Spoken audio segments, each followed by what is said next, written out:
আমরা যে 16 বছর কখনো খেতে পেরেছি, কখনো পারিনি, হয়তো অধিকাংশ দিন আমরা ঘুমোতে পারিনি।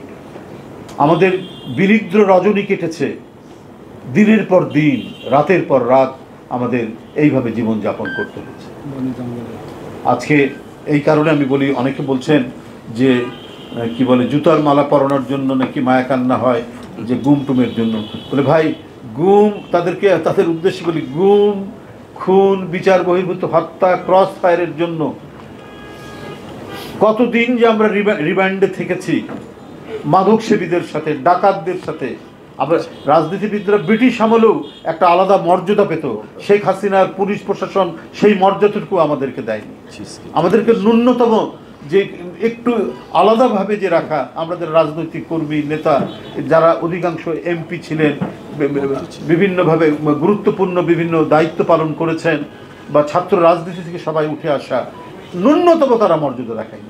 দেশ ছিল তার পৈতৃক সম্পত্তি, দেশ ছিল তার মানে পরিবারের একচ্ছত্র অধিপতি, তার ছেলেমেয়েরা ছিল একবারই রাজপুত্র রাজকন্যার মতো এই দেশকে চালিয়েছেন, এবং ইচ্ছা মতো জনগণের টাকা বিদেশে পাচার করেছেন, ইচ্ছা মতো তারা বিলাস বৃত্তে বৈভবে মশগুল থেকেছেন।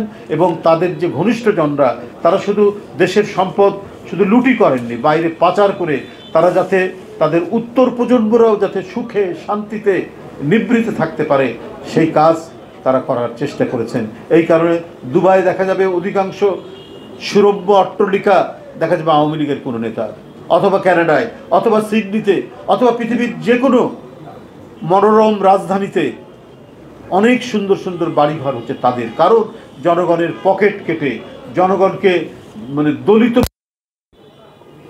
তারা এই নিংড়ে নিয়ে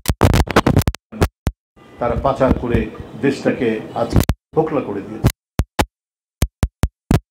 শেখ হাসিনা আমার কোনো সম্পদ নেই, আমার কিছু নেই, কোনো টাকা পয়সা নেই। তারপরে তো বেরোলো যে পূর্বাচলে তার ছেলের নামে, তার মেয়ের নামে, তার ভাগ্নির নামে, তার ভাগ্নার নামে সব 10 কাঠা করে প্লট। এখন বেরোলো দুদকের তদন্তে শেখ হাসিনার কোথায় কোথায় সম্পত্তি কি রেখেছেন একবারে স্পষ্টভাবে আজকেই খবরের কাগজে আছে। দেখেন কি করেছে, মিথ্যা কথা দিয়ে, মানুষকে হুমকি দিয়ে, ভয় দেখিয়ে, প্রবঞ্চনা করে 16 বছর ধরে তারা ক্ষমতায় ছিলেন। তাই বলি যে আমরা সকল অত্যাচারীর বিরুদ্ধে আমরা কখনোই আমাদের কণ্ঠকে নিস্তব্ধ রাখিনি যখনই সুযোগ পেয়েছি। এবং এটা করতে গিয়ে আমাদেরকে বারবার গ্রেপ্তার করা হয়েছে, বারবার মৃত্যুর মুখ থেকে ফিরে এসেছি, রিমান্ডে দিনের পর দিন, মাসের পর মাস আমরা এই সমস্ত। কিন্তু যে শেখ হাসিনা যে কাজ করেছে, তার আইন শৃঙ্খলা